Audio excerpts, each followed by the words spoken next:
Shake them ropes. I am Jeff Hawkins. He is Chris Novembrino. I am eschewing the usual introduction. I'll tell you why in a second. I'm Oh, going for a James Bond sort of presence here, like James Bond villain, it's more like Blofeld. Yeah, yeah, Blofeld, Ernst Stavro Blofeld. that's a Come terrible. on. By the way, we're talking twisted movies. That was a terrible twist. Inspector. Yeah, where Yeah, yeah, not. stepbrother. Mm. Bobo the Wonder Chimp. Producer Bobo. Really good week this week. He took an old 401k of his that was kind of a throwaway that he didn't want to roll over and had 20 grand in it a couple years ago and bought 2,000 shares worth of Palantir and hit 110 today. He had bought it for 750. So It hit Bobo, 110 today? yeah, all right, or it hit 115. It's down to 110 today. Really? Yeah, Last I saw it, it was like in the 20s. yeah. My It God. blew up after earnings because the government has a lot of contracts with Oh old. yeah, yeah, yeah. Well, there we go. The first big winner in the new era. Well, Bobo's retirement fund. Very, very happy. Um, meaning my brothers. Because after I die, it's me. I'm Bobo. Anyways, yeah, I shoot Vader Club this week. Diamond Dallas Page versus Randy Savage from Great American Bash '97. 97. Yeah, yep, Okay, yep. thank you. Get to that in a second. I'll tell you why. Rated 3.75 in my continue war against star ratings critique. Oh, speaking of which, great segue. This is why I did not do the "Hey guys, do you like professional wrestling? We like professional wrestling too." This was almost the week, Chris. This is almost the week where I started. This is the last shake them ropes. I'll give you kids an example. I've been having I made the mistake of reading the comments, but after Royal Rumble, press scrum going on, a lot of people in the commentary complaining that the questions that they wanted asked weren't being asked, and that the questions about the Janelle Grant lawsuit weren't being asked of Hunter, and you had to try, and you had to at least ask to get these standard. We do not talk about ongoing litigation stuff because the lawsuit was amended on Friday. Royal Rumble ended up on Saturday, and here was my sarcastic quip. People who are content creators pretending to be reporters at a fake press conference need to ask uncomfortable questions when their presence there is for the purpose of creating content to advertise the company that gave them access. People are ridiculous. And then I followed that up with a quote tweet that said, the dude who asked Nia Bailey about BBLs, which is short for big booty Latinas, which happened. Bailey cut the second best promo of her life about that, is apparently supposed to turn into Mike Wallace post Rumble. So that happened. And then I went to the Voices of Wrestling Discord. There's a channel there. It used to make fun of Louis Danger. Now I believe it makes fun of Chris Featherstone. But it's all about basically trashing people in wrestling media who are out there creating content like us and like Voices of Wrestling. Although not with Voices of Wrestling. Because the Voices of Wrestling people are in that channel. Anywho, it became stuff like Jeff Hawkins is an apologist for sex trafficking. And it sounds like Jeff is defending the company. And and then it spiraled into how people don't listen to my show, and that's fine. I don't care about that. I care about you guys or anybody ascribing ulterior motives to what I'm saying. So let me be clear. My point is there is a time and place for everything, and these people aren't real journalists, and this isn't a real press conference, which I brought up also, and they go, well, yeah, but sexual assault is real. Okay, cool. But my point is these people have fun making their dopey little TikTok videos, and I'm friends with a lot of them. I go on a lot of their podcasts. I'm cool with that, and yeah, that colors my opinion, and I know you guys don't care, and I'm going to get into that in a second. But they're there to have fun as guests of the company. I don't expect them to either have the wherewithal or the gravitas to look Triple H in the eye at a place where they've been invited, which it might be the thrill of their life, to then go, hey, Michael Hayes was named in the amended complaint. Can you comment on that? And there's a weird expectation that they're supposed to. Denise Salcedo is not going to do that kind of stuff because she makes money doing this. And that's fine and you can excuse her. But the other guys aren't making a lot of money. This is just kind of the thrill of access, which, by the way, is the entire point of that channel on the Discord. Whereas they're getting access to wrestlers, you're getting access to Joe Lanza and Rich Kraetsch and hoping for the attaboy, you nerds. Anyways, I'll pause there, Chris, in case you have a comment. Yeah, you loop me in on this stuff. I'll be honest. I, broadly speaking, don't care a whole hell of a lot about what people have to say about me at this point. Yeah, I made a mistake of reading the comments. That's my fault. Yeah, but I guess I'll say one thing. I think it is particularly weak to say I am glad I don't do blank. Whether it's I don't listen to a podcast, I don't watch this TV show, I don't listen to this band, I don't read this book, I don't hang out with these people, I don't go to this building on this day.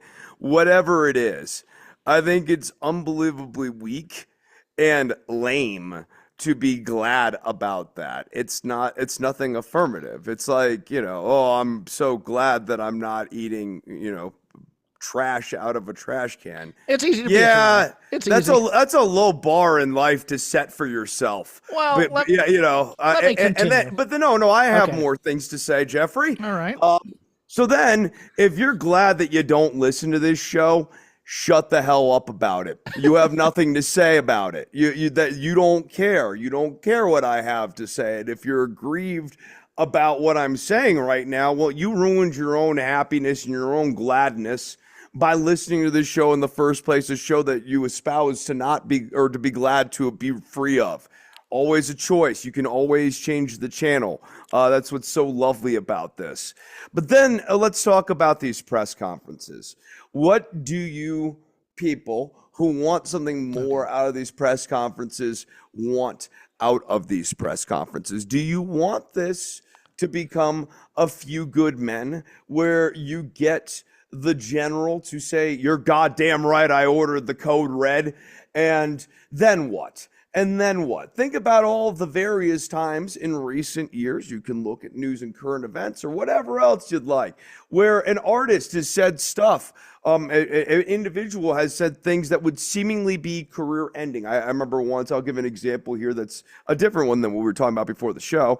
John Mayer, years ago, gave this interview to Playboy, Jeff. I don't know if you remember this, where he, among other things in Playboy magazine, said that he had a Benetton heart and a David Duke cock. That is an exact quote of John Mayer. Go and look it up. And that should... no, by all means, he actually says, among other things, my dick is a white supremacist. These are real John Mayer quotes. The man still has a career. So let's imagine you're the journalist and you get them to say that. Then what? John Mayer's still working. You're not actually changing the game in the way that you think you're changing the game, even if you get the most damning of quotes. And you're hard pressed to come up with better ones than that, right? Those should be career enders, right, Jeff? Like you would think perhaps at a time, and this was 10, 15 years ago, that this would be career ending. It's not. So suppose you got this out of the press conference. Would it really go the way you want it to go? Would this really move the needle on the case? But then beyond that, remember that this is all a stunt. This is on WWE cameras. This is not a press conference. This is the magic act of a press conference. Yes. This is an imitation of a press conference. Like, this isn't real. These are not real journalists, and this is not a real press avail. And people answering the questions don't think they're going to be getting real journalistic questions. They're not going to give. They're not of a disposition to give real journalistic answers. And if you did do something like that, you just get into trouble. I don't think it really matters. And then lastly, though this court case with Janelle Grant should be a criminal court case. Let's not forget that it's a contract dispute.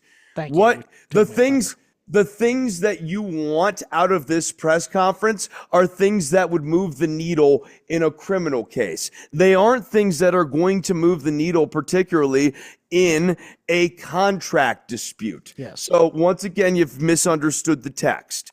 But you don't listen to the show in the first place, and you're glad you don't. So go ahead and complain about it now. You took a little bit of my thunder on the contract thing, but I'll get into that because it's one of those things where Rich Kraetsch, God bless him, came at me respectfully and asked, do I not think it's important? I didn't quite answer his question. I gave the response about who do you want handling that type of thing? And my answer overall is, while I find sexual assault and stuff like that important, I don't find it. I worked at a big law firm for 20 years. I've reading nothing but these types of filings. For you, some of you, it's the most gross, harshest, horrible thing you've ever read. For me, it was Tuesday, to quote Bison from Street Fighter, the movie, okay? It was salacious, but it was intended to be salacious because the lawyer is telling you a story and is trying to emotionally manipulate people into then opening it up and overturning it. It's a story. It's not necessarily the story, but look, I believe I think it's a good strategy too, right? It's very good. Conflate the criminal with the contract. Essentially say there's so much obviously criminal going on here that at minimum, please at least re-examine the contract here. We have a good enough contract argument. No, it's designed to be a needle mover. It's a highly skilled story. Don't get me wrong on that. But it's not something that I get emotionally involved in.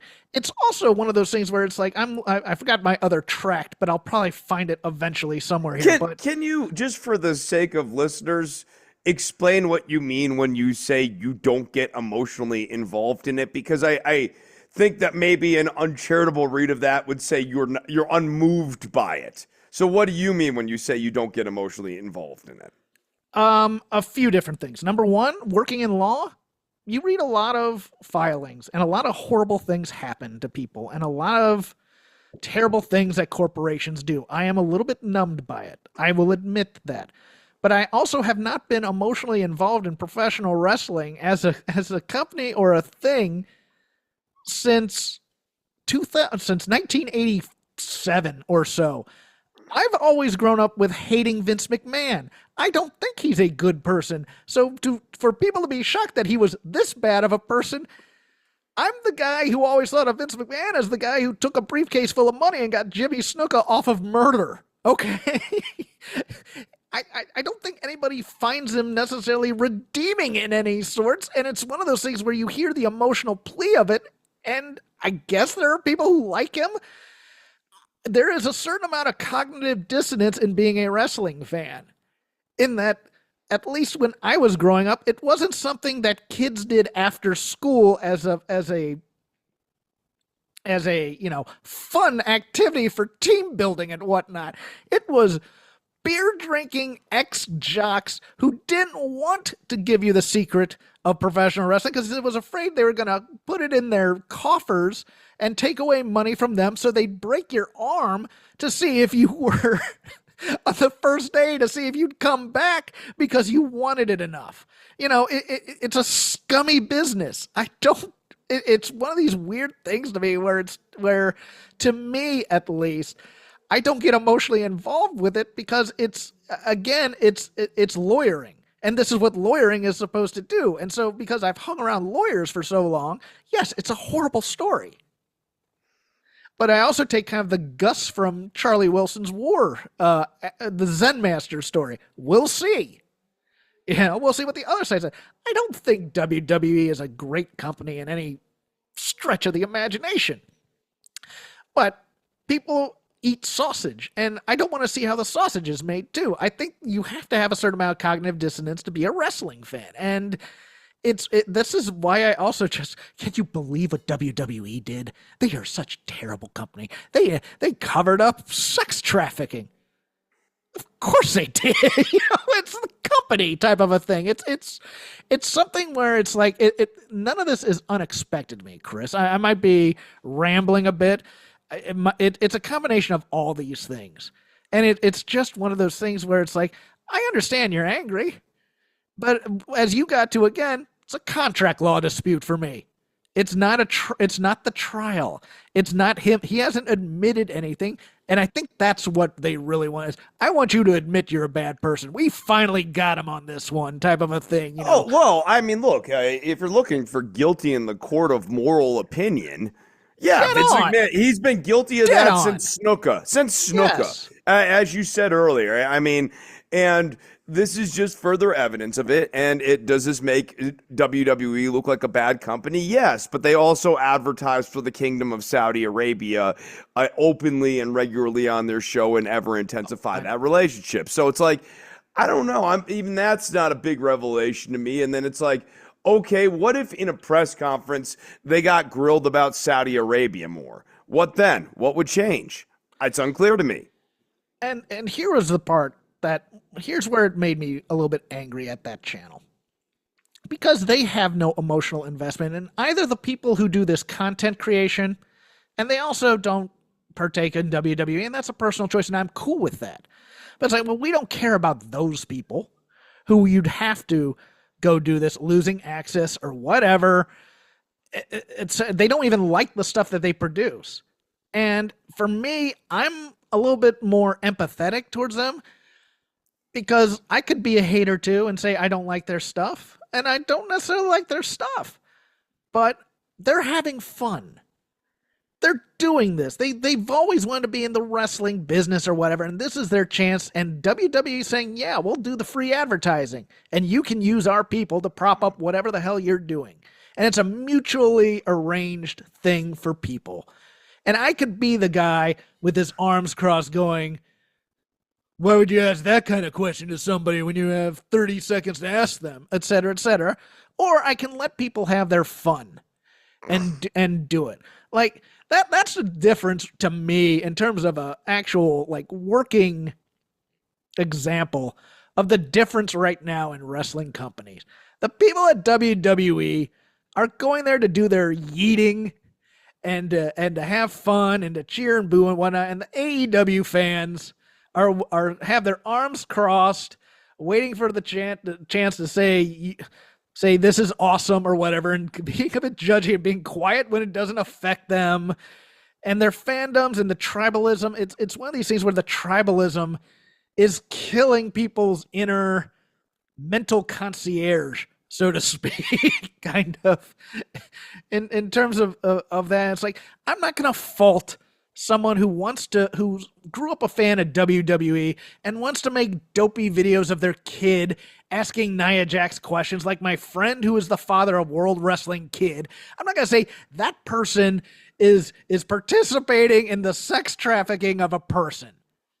All right? I'm just not. So, go ahead. Sorry. I guess what I would say to anyone who is listening to the show, and if you're glad you're not listening to the show right now, I'm happy for you. I'm glad that you're glad. But if you are listening to the show, I guess what I would submit is that if you broadly don't like something, it massively hinders your ability to offer insightful critique on it. So I don't like football. I could watch a football game and maybe have something about the defense or passing or whatever, but like, I don't care. And my apathy towards the subject, my inability to enjoy it at all, limits and hinders my ability to offer meaningful critique of the text that I'm attempting to engage with. If I was same thing with a band, for example, Nickelback, they can't write a song I like. So if you're asking me to critique it, I don't have a ton of insight. Or same thing with like 80s power pop ballads. I hate all of them, but as a blanket statement. So if you're asking me to like parse the nuances of foreigners waiting for a girl like you Oh God! versus I know, right? Like versus a ballad, like, but no, right? Like exactly. You Actually, and I me, want to know what love is. Is much worse. So I'll right, take Waiting for a right. Girl But like, you. like I hate all of those songs profoundly. So it really limits my ability to sit there and get into the lines and measures of the thing. All right, And but here's my question though: do you use your hatred of football to cast the fans of football with a morality to then prop your own personal superiority? I mean, no. Thank you. No, that's Yeah, all you yeah, need. That's all I want to hear. It's like those people hate football, so those people are inherently dumber than I am, et cetera, et cetera, et cetera. I mean, that's the conversely, if someone told me that they had a profound love for 80s power pop ballads like the ones we just described, I'm sure that would elicit a damn from me or some sort of reaction. I like '80s boomer rock though, Chris. So I don't know. Where you're I'm going with talking about the crappy Yamaha DX7 piano ballads with the bad, yes, with the bad electric piano and everything. Boston's Amanda. You're not a Yeah, big fan like of that. right. No, that's what I'm talking about. So, and again, Hold on, the hair. Hold on, are we talking like rock band pop ballads of the '80s or the hair metal ballads? Of the I was 80s? talking more like rock bands, like your Bad Companies, your Foreigners, Okay. Boston, like all the like REO Speedwagon, Journey. exactly. Yep. Yes, exactly. The most watered down ballady ones of all of those bands. Like if someone told me that that's what they liked, to be fair, no. If someone said football, no, I'm not going to be condescending. If someone said 80s power ballads like those, I don't know, Jeff. I mean, I'm a man with an open heart and an open mind, but that's really pushing it. And I think a lot of my empathy is because, like, in my 20s, look, I was a snob. I was a comedy hater of people. I was the guy on the alt comedy stand up joining in on the Carrot Top's a horrible human being because he only does prop comedy, so he's unoriginal. And people shouldn't sell out to do movies and stuff like that. David Cross used to be big onto that. He was the big, these people doing movies are selling out comedy, blah, blah, blah, blah. And then David Cross decided he wanted a big farmhouse in upstate New York. You were Yeah. signaling me there. No, no, no. I was saying no. He wanted to go up to New York there. Like, Yeah. I mean, yeah. It to me, it's just like if you don't, for example, Carrot Top or Gallagher. I mean, if you don't enjoy the show at all, you couldn't tell me. You wouldn't be able to say with any sort of qualitative analysis what's the good Carrot Top special versus the bad Carrot Top special. Right. And that's what I'm saying is anyone's broad inability to enjoy whatever thing X it is Yes. Yes. immediately hinders and impairs to the point of paralyzes your ability to offer useful criticism You on the can, thing. yeah, you can not like something and not be the turd in the punch bowl because you like something, art house movie fans versus, people who like the big loud blockbusters with special effects. They're both Well, movies.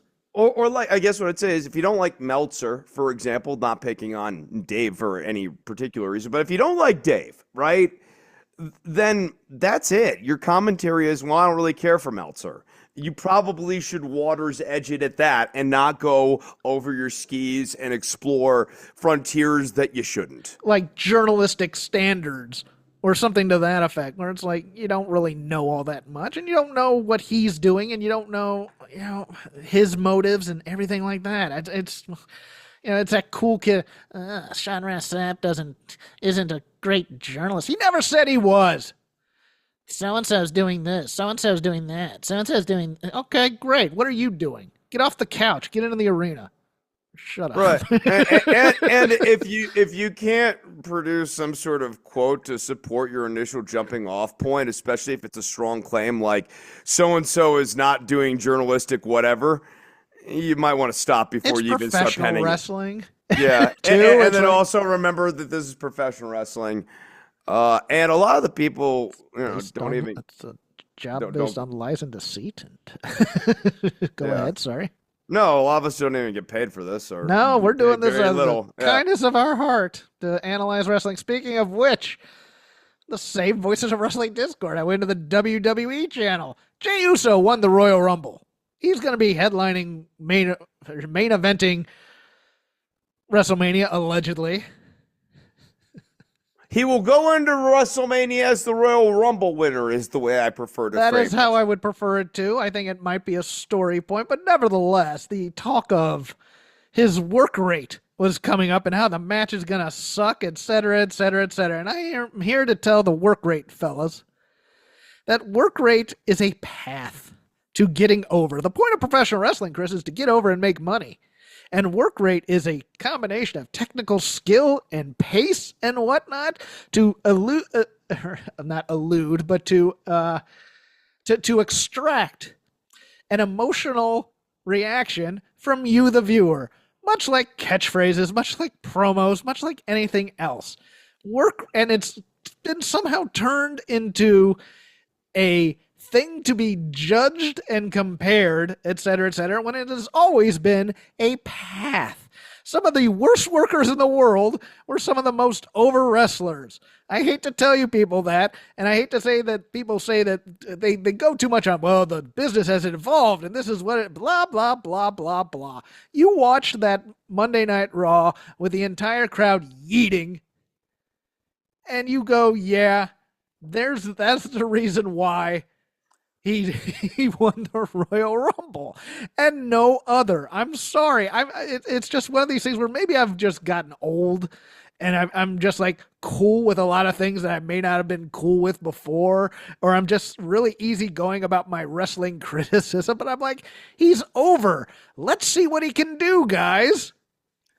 Okay, you said no other reason. I got to stop you. What family is he genetically related to?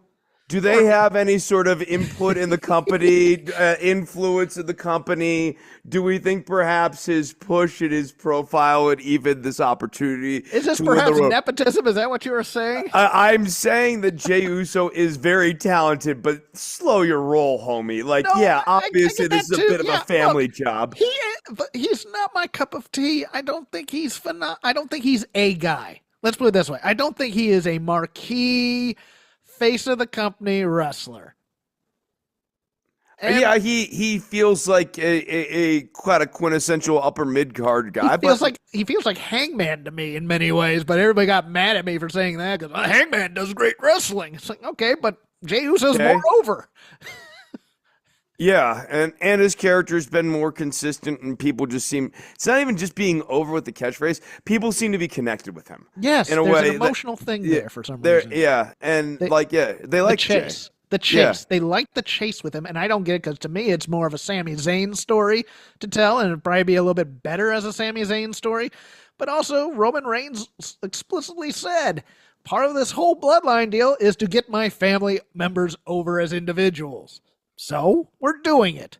Yeah, and we're doing it, and we have plenty of other matches that'll scratch the itches of everybody else. I mean, this to me is like AJ Styles and Nakamura in the Dream match as the main event of WrestleMania when it wasn't. There's gonna be another match that's far bigger than whatever Jey Uso. Yeah, I certainly don't think this precludes Punk and Cody facing off at Mania if they still choose to go that route. Yeah, yeah. So I mean, I don't have a huge problem with this. I do remember moons ago getting dragged for a take that I had that Jey Uso was more over or had the ability to be more of a single star than either one of the Young Bucks. Do you remember that take, I remember Jeff? that one, yeah. Yes. Oh, boy. A lot of people weren't happy with me on that day, but where are they now? I'd love to see them. They're not listening, back. and they're trashing us in the Discord. Oh, and they're glad that they haven't. No.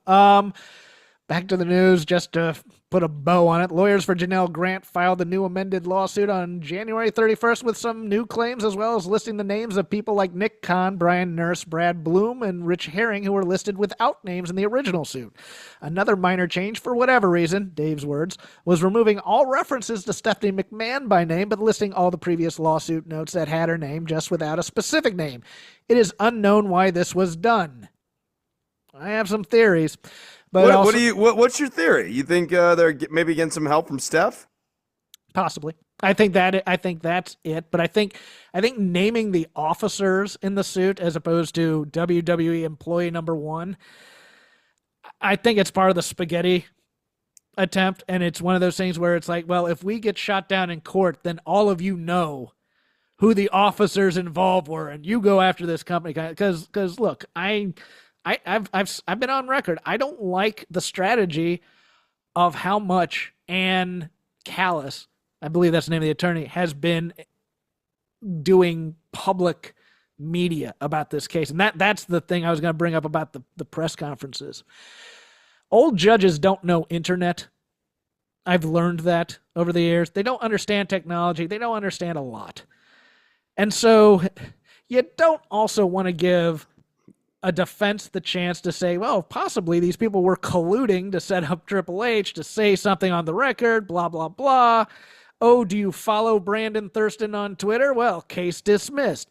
That kind of thing. So if you really care about this case, you don't want to jeopardize by dumb wrestling content creators doing something at a press conference. Okay, that's all I'm saying. But nevertheless, I think naming the names is part of it. I think the added exhibits were to bring in, like Michael Hayes is now named in it. I think it was to, it's more for the emotional oomph of some of the charges, because a lot of the red lines are adding, for lack of a better term, very flowery language on some of the facts, and it also kind of wraps the bow on the SEC investigation as the paying cover up and why he didn't and Vince McMahon's relationship with the board. But yeah, for the most part, that's what I thought of the strategy here. The Stephanie thing, I think she's possibly allied with the plaintiff, but doesn't want to go all the way there. But it might just be, this is the story of the woman, so we need to eliminate the other references to the other women in there to give her the focus. I don't know for a fact. Oh yeah, and I think the Michael Hayes thing is good too, because once you start doing background on Michael Hayes, he is that's just a smooth move defense-wise. Yeah. The other major lawsuit involving WWE, Vince McMahon and Linda McMahon, a class action suit with 5 unnamed ring boys from the 1980s, suing the company alleging sexual abuse from working with the head of the ring crew, Mel Phillips, is back on. Suit has been on hold based on the constitutional challenge of the law that allowed it to be filed on February 3rd. The Maryland Supreme Court voted 4-3 that the state's Child Victims Act of 2023 was constitutional. Writing the majority opinion was Chief Justice Matthew J. Fader. The reason I bring that up is Matt Fader. Fader time. Matt Fader's a friend of mine. Matt Fader and I went to the University of Virginia together, both graduating in 1995. Matt Fader was the director of the Virginia Pep Band while I was there too. I know Matt Fader. I love Matt Fader's just a stand-up dude, and seeing his name in a news story just made me pleased. And yes, I am friends with the Chief Justice of the Maryland Supreme Court, and I talk about wrestling on a podcast. Our lives could not be more divergent. Yeah, no, I have a few of those connections too, where I'm like, yeah, we played in a band together, and now he does this. Yes, he went to Yale Law after UVA. I always thought he was going to run for president, and I had blackmail material on him ready to go. Last, it will not happen, but I am for this. This was kind of this original law was a favor to the Catholic Church by a lot of people, and saying you can't do a lawsuit 20 years after the fact. And yes, I am a little bit biased in that I do have a little sexual abuse in my past. I think I've talked about before on here. If I haven't, I'm not going to talk about it now, but nevertheless, I'm kind of happy with this. But I will also tell you, I don't think this does a damn thing to Linda McMahon's nomination for the Secretary of Education either. No, I mean, if there was anything that even amounted to federal stuff, she would just get a pardon and we'd move on. Well, this isn't even criminal either. This is civil, so it won't. Yeah. No, I know, right? Yeah, but I can't. Even if there was a criminal component to this, and if there was remotely federal, she'd just get a pardon. We move on. If If she is wanted in the government by the top government Yes, official, she will be get there, placed in. yeah. Yes, that person is not going to be concerned about legal affairs. And also, I'm going to tell you, WWE has fantastic litigation insurance because they've been sued over the years and whatnot. So if you think that all these lawsuits are going to somehow bankrupt the company, it's not. It's just going to increase their rates, and they're making so much money hand over fist, they're not even going to notice the deductible. Yeah. WWE Evolve will showcase in-ring action featuring rising WWE prospects as they look to become full-fledged WWE superstars. It's being announced on the Royal Rumble broadcast this past Saturday. So we have an NXT for NXT now. Gabe Sapolsky will be running the show down there, featuring various new talents. And in the teaser video, it looked like you had Wendy Chu down there, who might be doing some enhancement work for the kids and whatnot.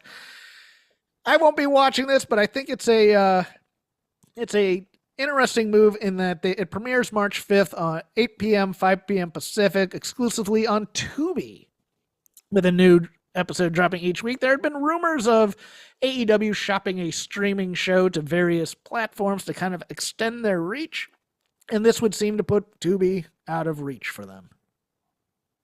Yeah, I guess so. Tubi. Man, where do you find Tubi? Tubi, I want to say Tubi is one of these joint streaming. I mean, it's an app on basically your Roku. Like I can get them like smart TV. Yeah, that's right. I know. I know. I've seen it. It's just one that I don't use a ton. All right, Tubi's owned by Fox. Okay. So, and I think that's God. I thought they used to have a arrangement with somebody else on the next day, but it's one of these things. I all these streaming services have turned me into a gross monopolist. I'm going back to cable. I just want one company to own all these channels. Damn it! I know it's bad for consumers. But I can't keep track, and I don't want to. I don't know what's on anything anymore. I hate it. I actually say this the other day. I pirate because I don't even know what's on the legal services anymore. It's just easier. I'm just like, I just want one place to watch the 6 channels that I watch, and that's it. And maybe the local channels, because that's the real gimmick, is I can't get local channels if I just get, certain other channels. And Yeah. There are ways around it, and they're illegal, and I may know a thing or two about them. I'm freely admitting it. Danny Jordan on Twitter earlier today announced her retirement. She says, look, I'm just not mentally into it. I'm sad because I loved Danny Jordan's work when she was working as enhancement in AEW. I think it was during the pandemic era. She's the strong one, right? Like the little small buff one? No. She was the one who did the Mean Girls gimmick where she had the burn book. Okay, yeah. No, I thought that was fun. I thought they may sign her, but she went back to the Indies and grinded, and she says, I'm kind of done with this. And like she told this story about how she did this match and she mentally wasn't in, and then she cut a promo, she wasn't mentally into it, and then she just decided, hey, time to go. So good on you. Do it while you have your health. Still young. But I do enjoy her. I did enjoy her shtick. No, I like it, and I guess all I would say is to anyone who announces their retirement from anything in their 20s, unless it's, a prohibitive injury, just don't. Just say you're taking a break. Taking a break. I think that was mostly it. It was, I'm taking a break. I didn't mean to imply that she was. Just mentally don't write yourself off like that, because you're going to have burnout. If whatever your career is, whether it's music or entertainment, comedy, wrestling, whatever it is, over 30 years, you're going to have burnout. The naive thing is to think that you're going to have this sustained energy and drive and passion for the thing every day of every year of your career. It's not like that. I mean, but, it ebbs and flows, and you should definitely, when you're not feeling it, step back, because you're not going to psych yourself into feeling it if you're in a steady stream of not feeling it. Yeah, as they say in comedy, the comedy river's always there and it's always flowing. You can always come back to it if you want to it. And Chris is here to pull me back when I go over where I misword or misspeak things like that. So I appreciate that.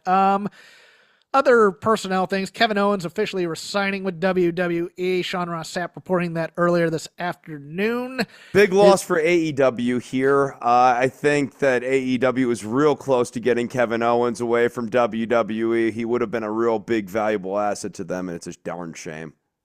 Signed a 5-year contract. 2, 3, 4. Duke Hudson, it was announced, was cut by WWE in January. He did a nice little Twitter thing where he's interviewing himself, being very self-deprecating, but it's one of those things where Triple H, quote-unquote, did not see him as a main roster talent. You may recall he got a little bit of a main roster run during the pandemic era when Paul E. was running the show, coming up as Brendan Vink, and he spent like 3 weeks in there, and Vince came back and said, I don't see it, and sent him back down to NXT, but as stated by other people who know wrestling better than I do, one of the best hot tags in NXT in terms of his performance and stuff, but he's in his mid-30s.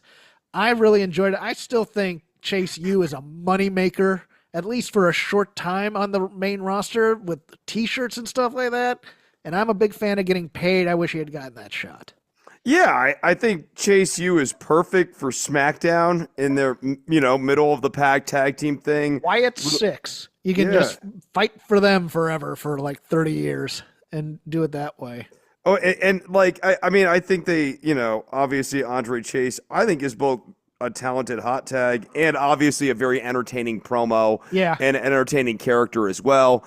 I think Duke Hudson, I think the schmarmy character that they just lazily settled in on towards the end was lame. They should have had him at full redemption into true believer. Yes.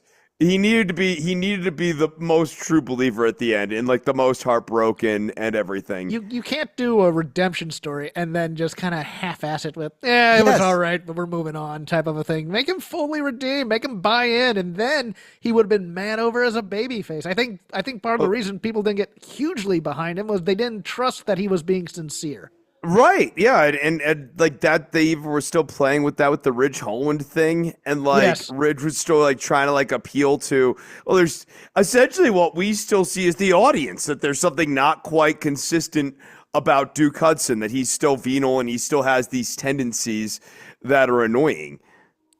Charlotte Flair divorced Andrade, it was announced on Monday. I got nothing further for that, but... big loss for AEW. Big loss for AEW. He went back to WWE to try and patch things up.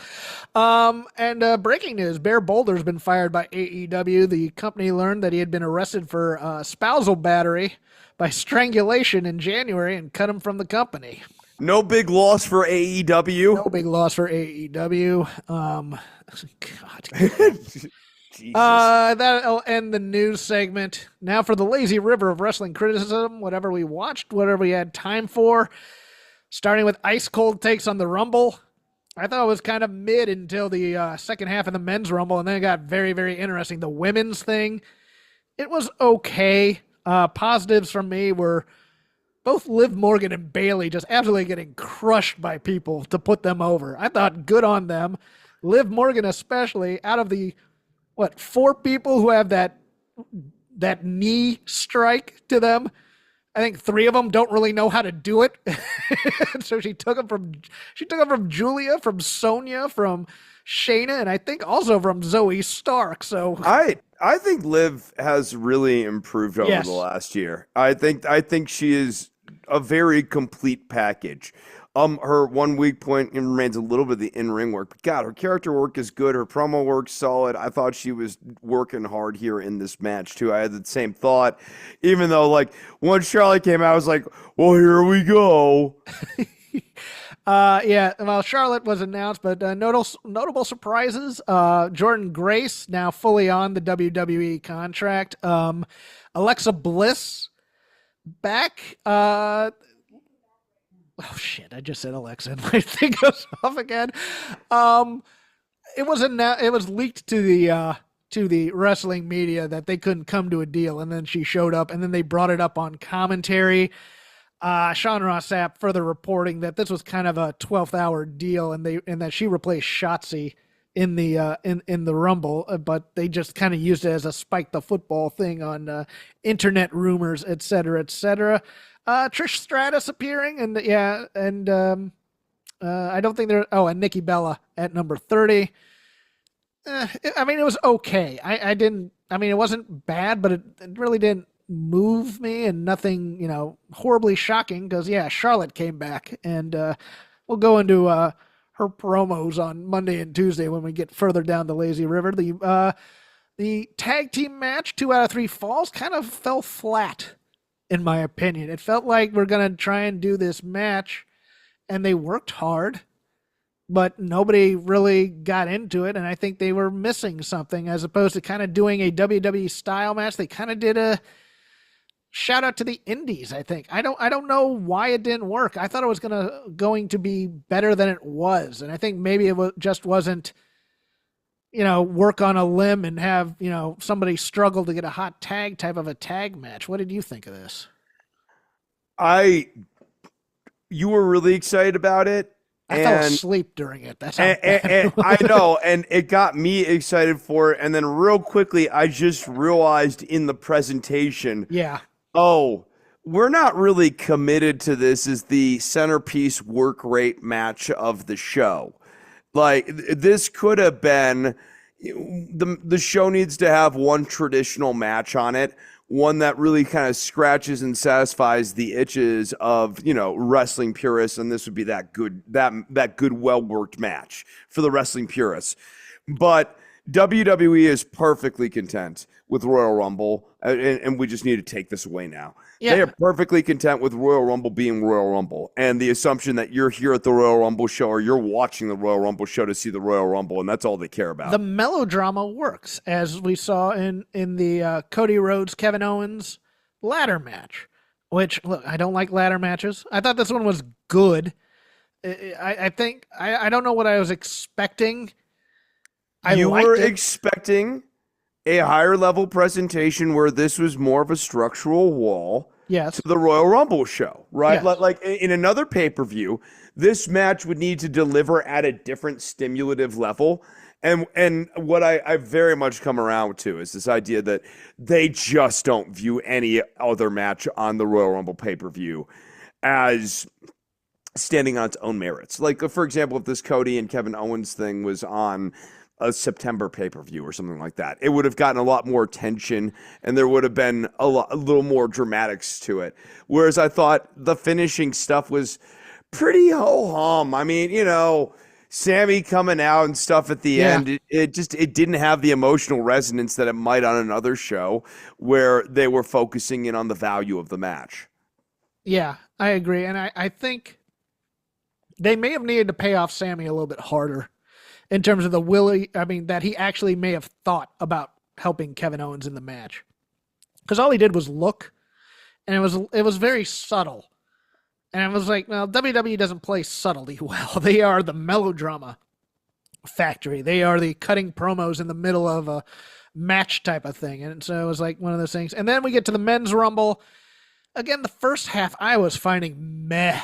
I was just like, whatever. This is a terrible time. I even typed, I go, this is, and I wrote you. I went, this match stinks kind of. When is it going to pick up? And then after about 15, it started to. Surprises. Yes, Joe Hendry came out, but not to eliminate Ethan Page, who was not in this.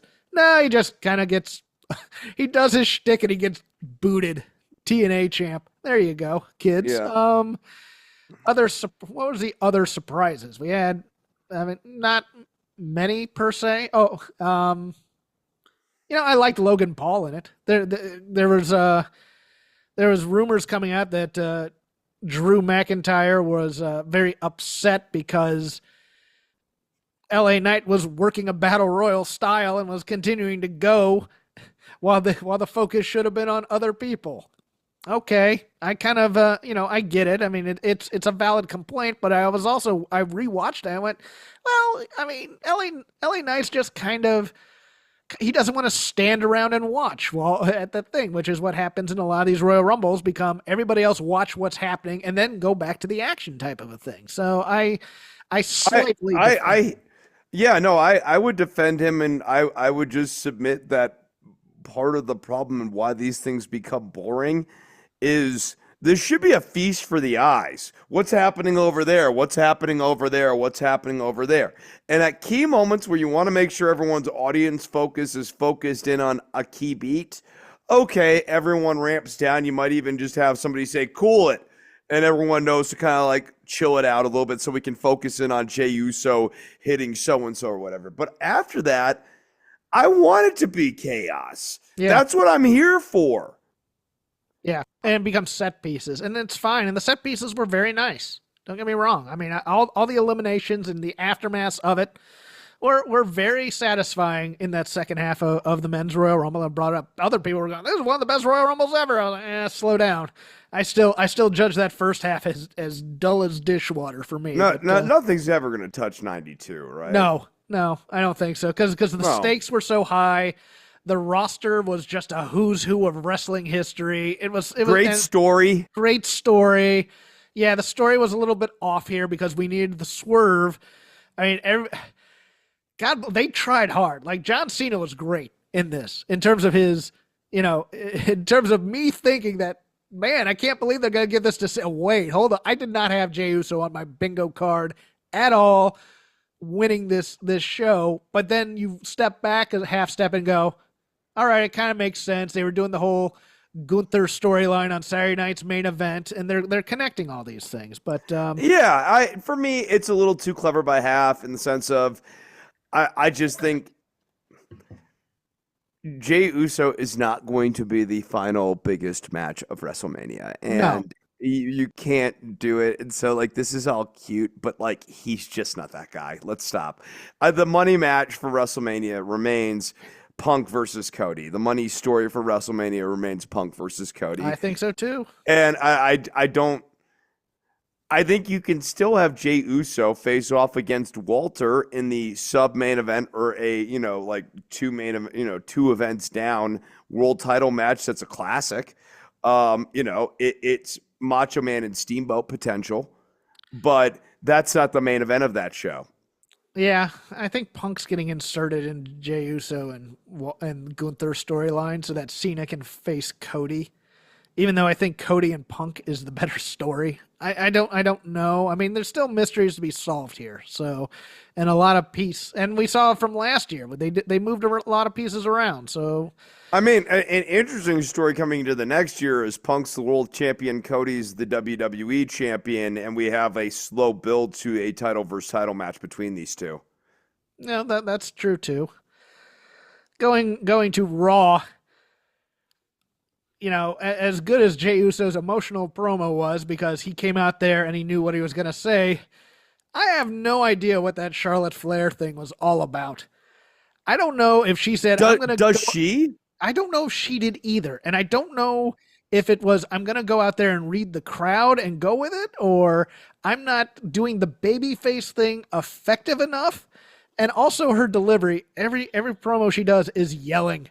It's yelling. It's not really emoting. It's yelling at people. And so she can't have any emotion in her voice because she doesn't it's a microphone meant to amplify your voice. You don't need to shout. You can speak into it and it should be okay. And we can adjust the levels here. But as it went on, I was like, it almost felt like one of those Alexa Bliss promos where she'd come out and be very, very grateful and then all of a sudden turn on a dime and everybody would be like, why'd you do that? Why'd you set us up why'd you do the swerve, Vince, when we all wanted to like her at this time? Here she's kind of like, I work so hard and I deserve this and I'm the Flair. And so she's doing like both babyface and heel points. And they're saying woo and boo and she's confused by it. And then Rhea comes out and she's a heel. So.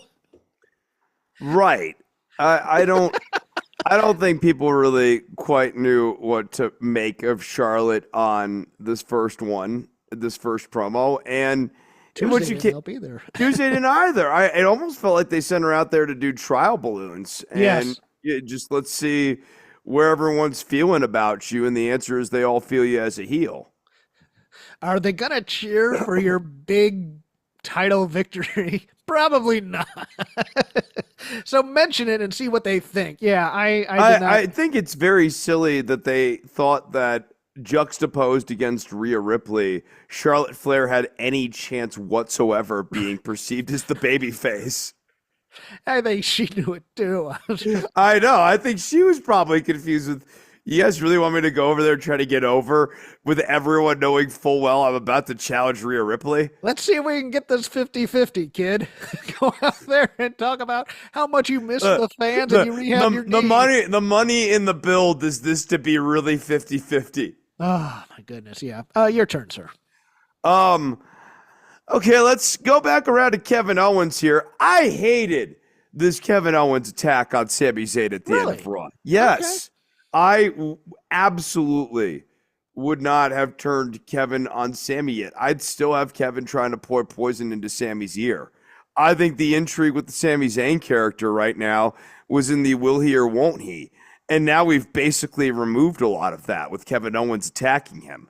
I like the idea of a moral tug of war at Sami Zayn. Your goals versus your morals versus your friends, and all of those things were actually at a nice tension point, and Kevin Owens attacking him upsets the delicate balance that had been struck. I understand that, and I do that with the caveat that Sami, I think there was a tacit understanding between KO and Sami that Sami was going to help, and then Sami didn't, so KO is still a rage monkey going around throwing temper tantrums. Where was the tacit understanding? I don't think there was a tacit understanding. I'm wrong on that, but yeah. I mean, Kevin Owens might have implied, like it might have been implicit, but it was never tacit. No, that's true. You're correct on that. I will back off, but I think just the rage part is what they're trying to get over here, and that he's out of control, even with his friends. Whatever. I don't know. I think they'll save it on Friday. Yeah, I hope. You want to go again? Because I have a kind of lengthy one about AEW, so go ahead. Okay. Well, then, in advance of stepping aside for AEW, I'll throw out an NXT one here. I'm still every time Metaphor has a match, and I'm watching this, they're just like the Unholy Union versus Metaphor. This is not a good match, man. This is another drag fest, I don't know what they're doing with the coaching in the women's tag team division right now down in NXT, but it needs a massive overhaul. It's obviously some of these imported talents from other places like Stephanie Vaquer, been around, has traveled and wrestled in other divisions, even Shotzi. Having that experience, you just see this night and day versus the homegrowns. And if Kaylee Ray can't carry the Metaphor to a good match, who can?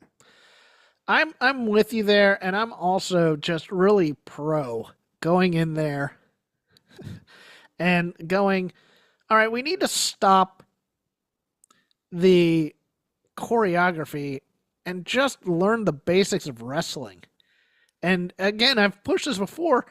You have the access to all the 1980s territory wrestling in there. Put on an Andersons versus Rock and Roll Express match and teach Lash and Jakara how to work an arm for 15 minutes. I know it's not the most exciting thing, but it's the best for storytelling. And then once you get the storytelling of working a limb or something like that to force people to be emotionally invested, for them to then hit the hot tag, then you can do all the athletic ideas and indie style and whatever you have planned type stuff. It's one of those things where we're teaching them how to run and then going, well, you don't know how to walk well a lot of times. And I think I'm always take half a step back to move 3 steps forward guy when it comes to wrestling. It's one of these things where you watch and you can see the agility drills that they're doing, running back and forth and hop over this and do a somersault here. And it's like, just make it about wrestling. You want to know what's funny? Is that match, which we both remember was a couple of weeks ago. I was looking at the wrong NXT recap. Gotcha. But it feels like we've been watching this match every week. This week, our version of this match was the Gigi Dolan and Tatum Paxley versus Sol Ruca and Zarya match, which was better worked, but these just continue to be these flavorless tag team matches. I am so full of wrestling that I forgot that we were talking about the wrong match. I didn't have it on my. And I looked at it and I was like, yeah, I guess I did watch that this week because The Discord is going to be on us about that one. oh, well, then that means they actually listen to the show. No, Good for them. They'll hate. That- They'll hate listen when I put the clicks that I go after the VOW Discord. You see how I that mean, works? and you know what's good is even if you catch it while you're doing the show, that's still not good enough. Like I was supposed to circle back and edit that take out. Sorry, I brought up the wrong slate. Like, all right. I went with you, so it's my fault too. Lexus King, I continues to be an absolutely insipid character. The most interesting thing about him is the goofy facial hair, and that's not interesting. It's just goofy. And then out came Fandango. Wait, that was Fandango? I thought that was Daniel Garcia. No, that's it's Fandango with none of the flavor. Oh, okay. Yeah. Oh, geez. Yeah. That's no. that was Diet Dango. Diet Dango. Oh, I miss Tyler Breeze with him so I much. mean, that was if you watch that, which we did, which I did at least. Like the whole kind of crux of what Lexus King was doing was making fun of, like Tyler Breeze and all of the dancing and stuff. And yes, his new name is JDC, which is just, a name. It's a name. Like when he came out as Fandango, he was like, "That music means a lot to me," which actually made me laugh too. I was like, really? Does it? What does it mean to you? Well, Mean the one big win against Chris Jericho at WrestleMania? Well, maybe. Yeah. Okay, cool. that time you and Summer Rae were insanely over, and the company just absolutely nerfed you about a decade ago. Yeah, yeah. I mean, but I do like him personally. I think he's, I loved that act. I thought that was a good act. it was such a weird, but it towed that line of strange meta, kind of, where it's like, wrestling doesn't really matter. I'm just gonna go out there and dance for a while. type of a thing. But Summer ruled. Yes. In her, yeah, she was really good. She was a really good character, and Johnny, for his part, I thought did good stuff. I thought he was good. AEW was weird in terms of the booking, and if you want to hear a thorough deconstruction of this, the Dynamite show on Fight Game Media, I do that on Wednesdays. But the booking of this made no sense in terms of, okay, we have Kenny and we have Ospreay. Boy, what a dynamic promo by Kenny on that show. Oh boy, Kenny Jeez. is just white hot. He is doing Nakamura. I'm sorry. Everybody complained about Nakamura going surfing. Kenny comes out here dressed like he just came off the couch. There's no pizzazz to it. Hey guys, we have a match in 2 weeks in Brisbane. Here's my catchphrase. I guess I'll do it. And then he forgets that, oh, by the way, he had wrestled 2 weeks ago against Brian Cage, so it's not his re-debut in the ring or AEW. But they're fighting Fletcher and Takeshita. And who do we book Takeshita and Fletcher against on this show?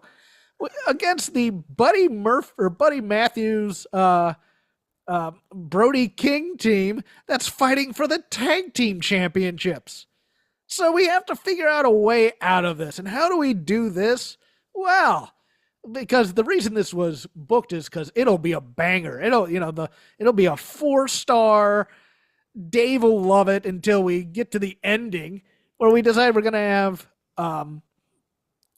have Rainmaker Okada come out and distract the highly focused on his match Buddy, because they're facing at not Full Gear, but Grand Slam in Brisbane, and it's just one of those things where it's like, keep everybody apart from each other that's having a big match. For God's sake, you don't need to show this match right now. It's not needed. You're not helping anybody, and you're not building. And you might want to go to this match down the line, and now you've already done it. Yes. That was the very logic that this would be a banger 4-star match is the very logic to not do it. Yes. Do it when it actually means something, and you can and you can go all out as opposed to doing the screw job ending. But it's the guys that he grew up with who are like, I watch wrestling for wrestling, and as opposed to Bill. That I get that criticism, but you have a big show that you're trying to push people to that people have relatively no interest in, especially the people in Brisbane who this was originally a pay-per-view level show and is now a 2-hour collision pretty much for them. I went, why are the drama is in keeping people apart and building the heat in it. The drama is not in, oh, I'm so mad at Okada for playing his music and distracting Buddy Matthews and ruining this match that I was going to give a good star rating to. I just could not believe that.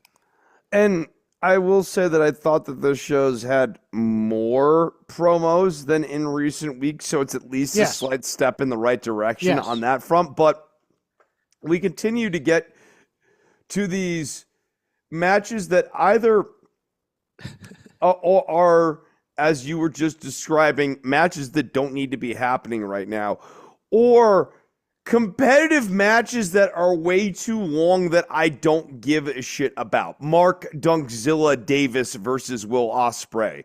I do not think Mark Davis has a chance of beating Will Ospreay, and bluntly, if he's out there as a hired gun against Will, the match should be basically Mark Dunkzilla Davis is going at a breakneck pace to try to kill Will Ospreay, and he loses the match after making a rage-based error. That's okay. Okay, I'll let you finish, and then I'll go into my point about it. I'm sorry. A lot of these times, we are watching these matches that are just the generic 50-50, you get your shit in, I get my shit in. Let's make sure we all look good. And then we go down, Excalibur at the end goes, God, Mark Davis fought like a banshee tonight. I don't care. That's not the point of wrestling. This was a story match. And the story they're telling was bad.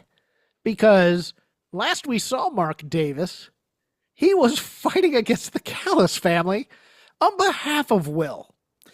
Now they did put a couple of subtle plot beats in that match where he was slightly frustrated with the tag team rhythm of him and Will Ospreay. To give AEW slight credit, now you didn't see any of that in the recap, but I do watch the show. Well, no, but in this match, it's all about, and I think they were playing this because they put a button on it after the match where Kenny Omega comes out and mentions Mark Davis having to work for the Callis family now.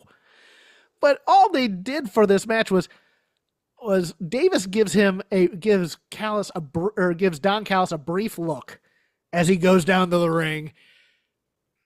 Well, does he work for them, or is he being like extracted by them? And that's the story they told on commentary, was that because Don Callis had signed Kyle Fletcher to a deal while Davis was injured, he now owns him too, which is a retcon back there. But Will Ospreay does this for a moment. He grabs his head and goes, oh my God, and we don't ever play it again. We then play it as just a straight up wrestling match, as opposed to being a hired gun trying to hurt Will Ospreay, or Will Ospreay being morally conflicted that he has to hurt his friend. It's just a match, and we're just going through the motions, la-di-freaking-da.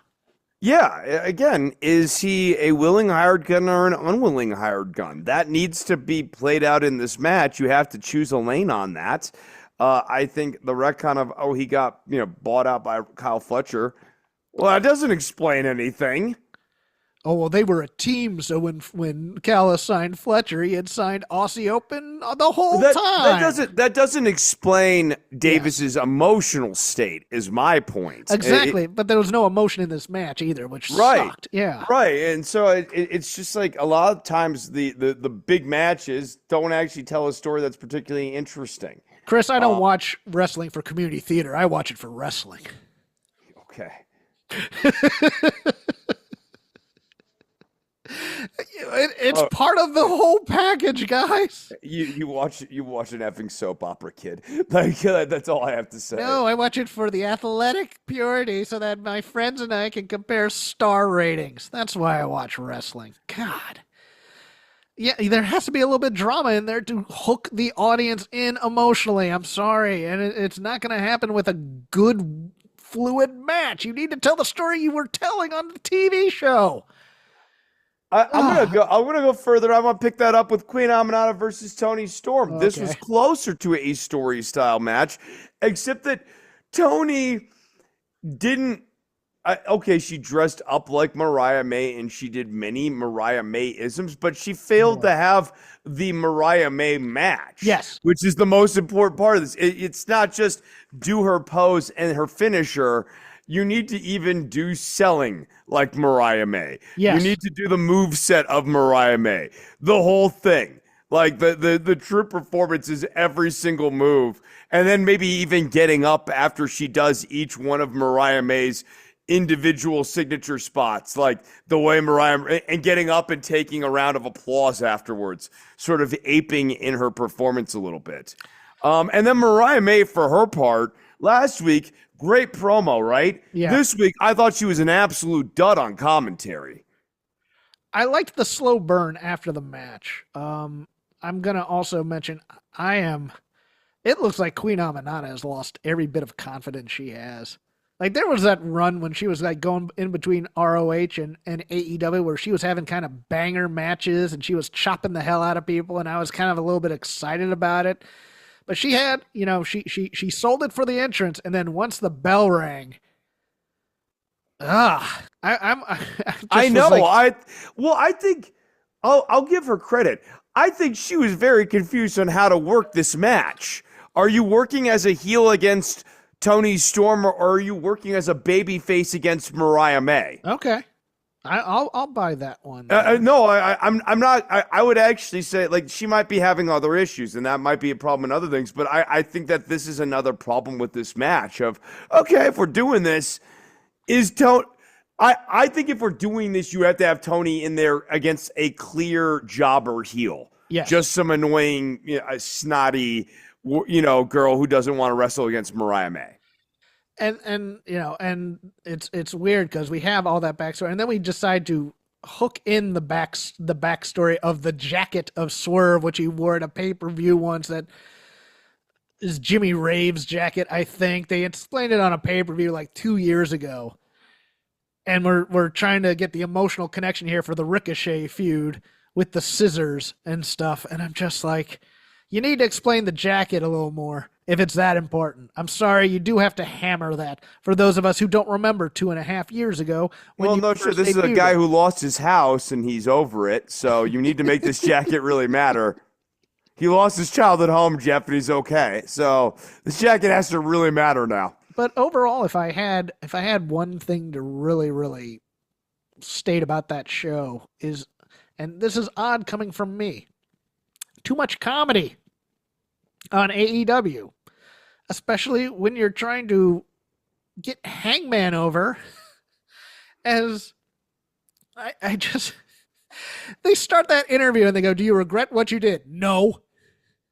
He should regret what he did to Chris Daniels. It would actually move people to see that he's somehow struggling internally with what he thought he had to do with Christopher Daniels.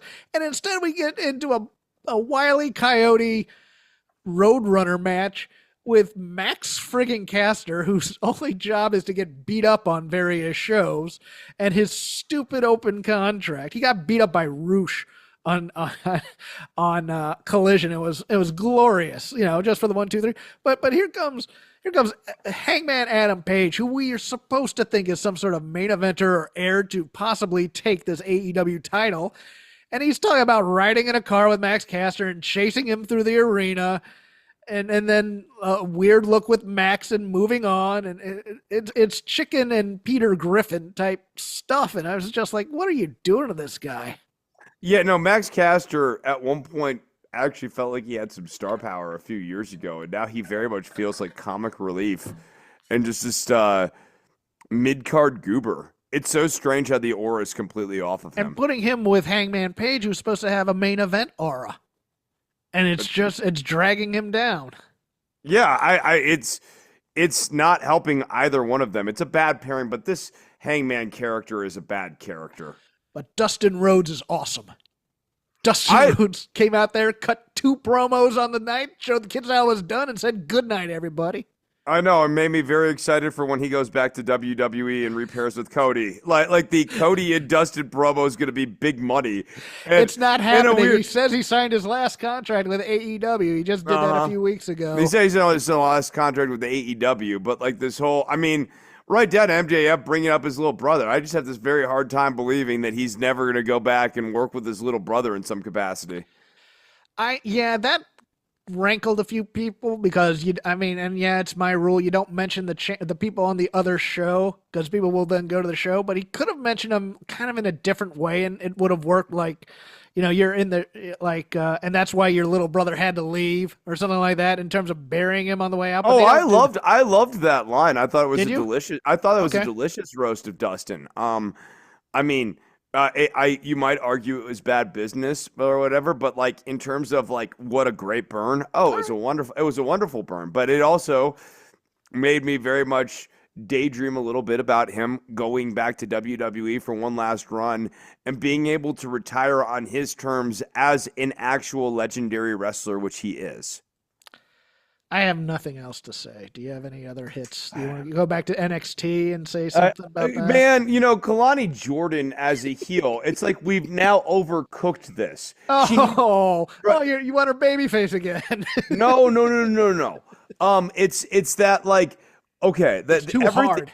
Yeah, everything at the end of this Carmen Petrovic thing was bad. Like, yes. Ashanti the Adonis absolutely should be, no, he shouldn't be hitting Kalani Jordan to get her off her, but the first time they get her off her, he should throw himself on top of his girlfriend to try to stop her from getting hurt a second time.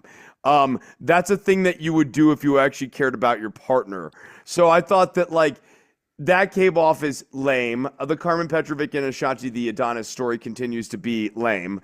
But man, if you want to get over or even just get the audience to bite notionally that these two give a shit about each other, he's got to be willing to put himself in the way of in harm's way to protect his girlfriend. We need to see that. We need to see that he's actually a gentleman here. That would have been a nice opportunity.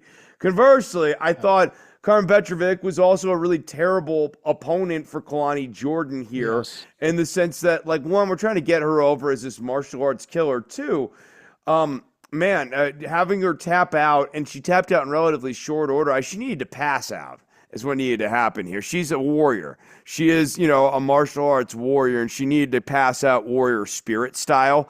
Tapping out, I think, actually really hurts her aura. She needed to hang on there and fight Kalani brutally. And if you want Kalani to get it more and more vicious, there's a great opportunity. We see the warrior spirit of Carmen Petrovic, and we get that over. And then we also get over that Kalani's willing to go to new extremes to win this match. Bad finish. I lied. I do have another point, and it's NXT, so we'll stay in the neighborhood. I don't care if it is a Native American doing it. It is bad taste to whip somebody, especially an African American, during Black History Month. Don't do it. We can stay away from it. We can think of other things. But yes. And by the way, it doesn't help to conflate the strap with your heritage. In fact, it hurts. Yes. In fact, it's a bad idea, and you shouldn't do it. Like, where is the person to step out in with a very large wooden cross? God.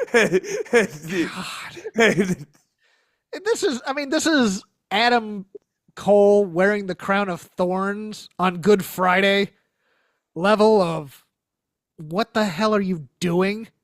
Type of stuff. Do you remember that one? Yes, but like honestly, now you're finally joined this bandwagon with me that the Eddie Thorpe presentation continues to get more and more problematic.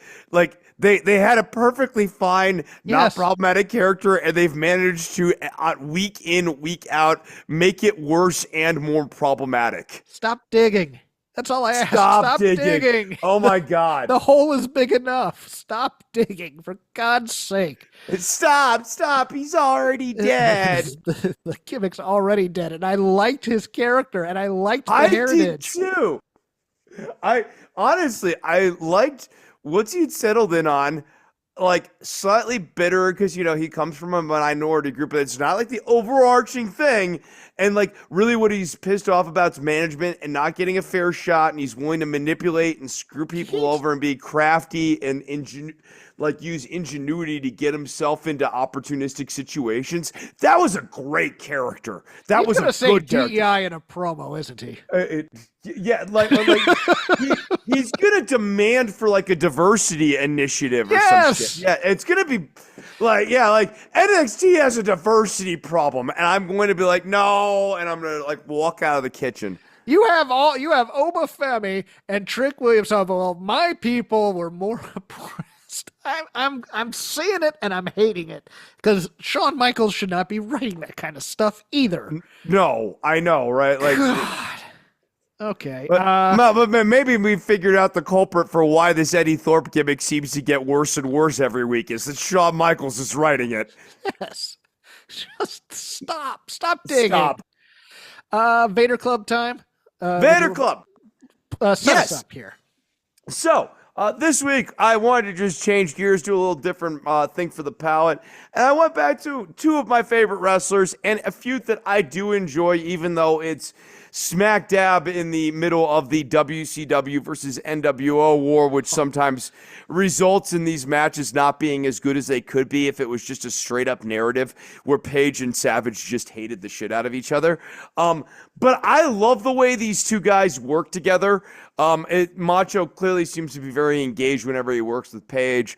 And Paige, for his part, I think whenever you go back and you watch his matches, there's a lot of depth to Diamond Dallas's Paige's wrestling style. It's hard to fully capture in one word what Paige does in terms of a style.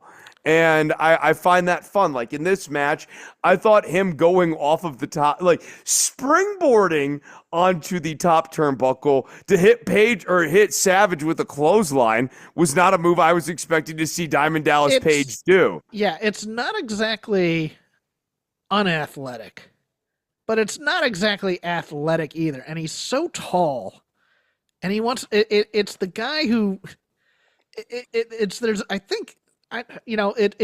tough. I mean, he does have a little street fighter in him, but it's also the guy who wants to be very athletic, but doesn't quite have that. The reach exceeds his grasp on his athleticism. So it's sloppy, but it looks awesome because he's throwing his body so hard into it that looks like it's fighting. And it really serves his character too. Like this is a thing where it's almost the slop to his technique, I think really serves with the rib injury and everything, really serves this fighting from underneath, doing anything it takes to win within the margins rather than just overtly cheating.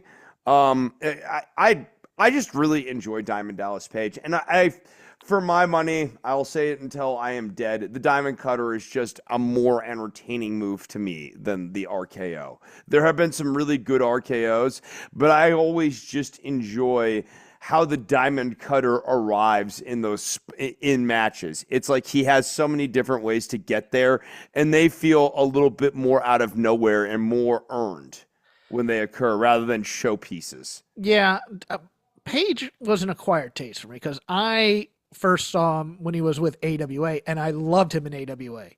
Not as a wrestler, but as a manager, and he was doing the good God. And he, you've watched enough AWA tapes to know, and he had the Diamond Exchange, and it was Bad Company, and Kurt Hennig was there for a short time. I think Medusa was in there. He had kind of a rotating. The Diamond Stud. Well, no, Colonel De Beers was in there for a short time. Diamond Stud was only a WCW creation. Yeah. And then he came to be a wrestler, and it's like, oh, he's okay. And this was when I was in my message board work rate thing. So, you're watching and you go, I really like that he's trying.